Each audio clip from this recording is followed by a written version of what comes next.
Bonjour Fabien Roussel. Bonjour Caroline Roux. Il faut s'attendre aujourd'hui à une démonstration de force en ce 9 mai, cérémonie de la victoire contre le nazisme en Russie. Un discours de Vladimir Poutine, un défilé militaire. Est-ce qu'il menace l'Europe aujourd'hui, Vladimir Poutine ? Vladimir Poutine menace l'Europe, la paix en Europe, avec ce nouveau massacre de civils dans une école ces dernières heures, qui s'apparente encore une fois un vrai crime de guerre. Mais c'est terrible parce que le 8 mai, le 9 mai, aujourd'hui en Russie, c'est aussi la célébration de la paix qui est arrivée en Europe, où l'Europe, il y a 77 ans, se libérait du nazisme et du fascisme. Il y a eu 60 millions de morts, il faut s'en souvenir. Et donc, plus que jamais, la paix est une nécessité, elle est urgente pour tous les peuples d'Europe. Ça fera sans doute partie du discours d'Emmanuel Macron qui va s'exprimer lui aussi pour défendre sans doute le modèle européen. La réponse à ce qu'on va voir peut-être aujourd'hui en Russie, c'est l'Europe. C'est un discours de paix porté par les Européens. Et qu'est-ce que vous attendez d'Emmanuel Macron en ce jour ? La réponse, c'est d'exiger plus que tout le cessez-le-feu. Je regrette que l'on ne parle plus, beaucoup moins en tout cas, de l'urgence d'un cessez-le-feu en Ukraine. Je vois que les États-Unis ont décidé d'envoyer beaucoup d'armements militaires, 33 milliards d'euros de dépenses. Les Européens aussi ? Les Européens aussi. Et donc j'entends parler de plus en plus d'un conflit long qui doit s'installer dans la durée. Je vois que les États-Unis font comme une guerre par procuration contre Poutine, mais elle a lieu chez nous, en Europe, cette guerre. Et donc, elle est lourde de menaces pour les peuples d'Europe, elle est lourde de menaces aussi pour des questions liées à notre pouvoir d'achat, l'approvisionnement énergétique, l'alimentation. Et donc, nous devons peser fortement, nous, pays européens, et la France, peser fortement pour un cessez-le-feu, pour des négociations, pour ne pas s'installer dans un conflit long, surtout pas. Mais dans ce programme de la nouvelle Union populaire, on va en parler dans un instant, il y a l'idée que l'Europe de la défense nous enferme dans les velléités belliqueuses de l'OTAN. La réponse, c'est quoi, du coup là, c'est plus d'Europe ? Plus d'Europe de la défense, c'est moins d'OTAN, ça on a compris. Oui, l'Europe unie... Plus d'Europe de la défense. L'Europe unie pour peser sur Poutine par différentes sanctions contre les oligarques, sanctions économiques contre les dirigeants, pour obtenir un cessez-le-feu. C'est une Europe unie, non pas pour envoyer plus d'armes, mais pour obtenir un cessez-le-feu. L'urgence, c'est ça, et c'est surtout pas s'engager dans un conflit qui pourrait demain devenir mondial. Vous iriez jusqu'à dire qu'on n'a pas besoin des Américains pour faire pression sur Vladimir Poutine ? Non, l'exemple de la Seconde Guerre mondiale a bien vu que nous nous sommes libérés du fascisme et du nazisme avec une alliance des Américains, des Britanniques, des Soviétiques qui ont payé un lourd tribut, 26 millions de morts en URSS à cette époque-là.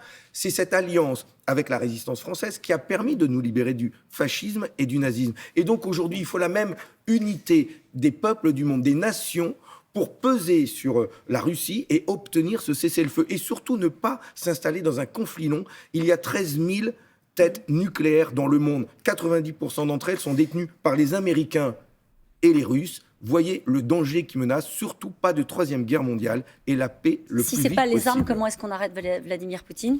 Eh bien, ce sont des sanctions économiques, des pressions diplomatiques, politiques les plus fortes possibles. Je regrette que tous les oligarques russes qui sont les complices et les amis de Poutine ne fassent pas l'objet aujourd'hui de sanctions économiques. Juste, vous avez posé la question, qu'est-ce que vous attendez du discours d'Emmanuel Macron sur l'Europe ? Concernant ce conflit, c'est qu'il s'engage beaucoup plus fortement pour le cessez-le-feu, mais aussi qu'il prenne des mesures pour protéger le pouvoir d'achat des Français, le pouvoir d'achat des Européens et des Français. Et donc, on sait que les questions énergétiques, l'approvisionnement alimentaire sont des questions essentielles. Et cette guerre ne doit pas avoir de conséquences sur notre pouvoir d'achat. Est-ce que vous êtes devenu mélenchoniste ? Ah bon, pourquoi ? Depuis quand ? Je pose la question. Depuis que vous avez signé cet accord avec la nouvelle Union populaire écologique et sociale. D'abord, c'est une coalition qui nous permet de nous rassembler dans le respect de notre diversité, de nos différences. Et c'est la raison pour laquelle j'ai accepté d'y participer. Parce que d'abord, nous respectons nos différences, mais surtout parce que nous nous sommes mis d'accord sur un programme que nous avons partagé ensemble, sur les points communs que nous avons et qui va permettre, dès le 1er juillet, d'augmenter les salaires des Français. Le SMIC, nous le porterons à 1 400 € net. Si ça se passe comme prévu. Et nous augmenterons l'ensemble des salaires de 100 €. C'est mettre fin à la retraite à 65 ans, 67 ans. et revenir à la retraite à 60 ans avec une pension à 1 400 € net. Voilà, c'est ça l'enjeu qui se pose pour les Français. Et c'est ça, oui, ça me motive. Mais ça, je suis pour que partout en France, nous ayons des candidatures communes, uniques, pour défendre un vrai programme de justice sociale. Tout est effacé. Tout est effacé, tout Mais non, est oublié. Est-ce que ça ressemblait à des retrouvailles, ces images qu'on vient de voir? Nos différences, elles sont toujours là. Vous voyez, on parle d'énergie, on parle de relever le défi climatique avec cette sécheresse qui est là en France, en Europe, l'approvisionnement alimentaire de nos pays. Je continuerai à défendre un mix énergétique avec des renouvelables et du nucléaire parce que nous en avons besoin. Donc ça va tanguer entre vous. Vous préparez déjà à cela? Non, parce que après les législatives. Nous nous sommes mis d'accord ensemble sur le fait que nous avons des points communs que nous nous engageons à défendre ensemble pour les Français, pour bloquer les prix dès le mois de juillet, augmenter les salaires, mais en même temps, le respect de nos différences, car il y aura toujours un parti communiste français. Il y aura demain un groupe communiste à l'Assemblée nationale qui gardera son autonomie, sa liberté de parole et de ton, et heureusement. Ce n'est pas qu'un accord électoral, a dit Jean-Luc Mélenchon. C'est quoi alors? Mais c'est un projet de gouvernement pour les Français que l'on n'a pas eu depuis 20 ans. 20 ans de politique d'austérité, où tout a été fait pour les plus riches de notre pays. Et enfin, on va défendre le monde ouvrier, le monde du travail. Vous voyez les prix de l'alimentation qui vont augmenter de près de 10% dans les mois qui viennent. Et on aurait un gouvernement en marche demain qui ne promettrait qu'une prime par-ci ou par-là. Il y aura des sur le pouvoir d'achat aussi au mois de juillet, s'il a une majorité à l'Assemblée nationale. Quelle annonce il va nous faire, le président de la République? Il n'a su que distribuer quelques chèques par-ci, par-là. Il n'a jamais pris en compte l'urgence sociale qui s'exprime dans notre pays. Il promet la retraite à 65, 67 ans quand les gens sont cassés par des années au boulot. Il y a besoin d'espoir et de réformes heureuses. La France des jours heureux, je continuerai de la porter et nous pouvons la faire vivre aussi dans cette coalition que nous avons décidé de construire ensemble. Vous avez dû quand même un peu prendre sur vous. C'est pas grave, c'est le jeu, mais ne faut-il pas l'assumer? Par exemple, Stéphane Le Foll, il dit « J'attends avec impatience le déjeuner entre Fabien Roussel et Aymeric Caron autour d'un steak ». Quand Aymeric Caron défend l'idée qu'il faut moins de protéines animales dans notre alimentation, ce genre de choses. C'est pas tellement conforme à ce que vous avez dit aux Français, ici même sur ce plateau, pendant toute la campagne. Mais je viens de vous dire l'inverse, au contraire, c'est que nous allons continuer de défendre ce qui a fait notre originalité, notre différence, mais ce qui est le plus important, c'est que nous nous soyons mis d'accord sur des mesures d'urgence que les Français attendent. Sur le pouvoir d'achat, en gros, juste pour comprendre, sur le pouvoir d'achat, vous serez raccord. Sur le reste, c'est des sujets qu'on n'aborde pas, c'est comme en famille. Mais y compris, j'ai défendu la possibilité pour les enfants de ne plus faire les devoirs à la maison et de faire les devoirs à l'école et entièrement à l'école. Je sais qu'il y en a qui nous regardent ce matin à Saint-Amand-les-Eaux. Eh bien, c'est un vrai enjeu de pouvoir mettre en œuvre ces mesures de progrès social tant attendues. Mettre des moyens dans l'école, mettre des moyens dans la santé, permettre de bloquer les prix, augmenter les salaires. Ça fait 20 ans qu'on nous demande des mesures de plus en plus dures, de nous rajouter un cran à la ceinture, de faire des efforts. Les efforts, c'est plus nous qui allons les faire. Les efforts, ça va être enfin les multinationales et le monde de la finance. C'est tant mieux. Fabien Roussel, avant d'arriver au 1er juillet, il faut notamment se mettre d'accord dans certaines circonscriptions. Qu'est-ce que vous allez faire dans la 14e circonscription du Rhône?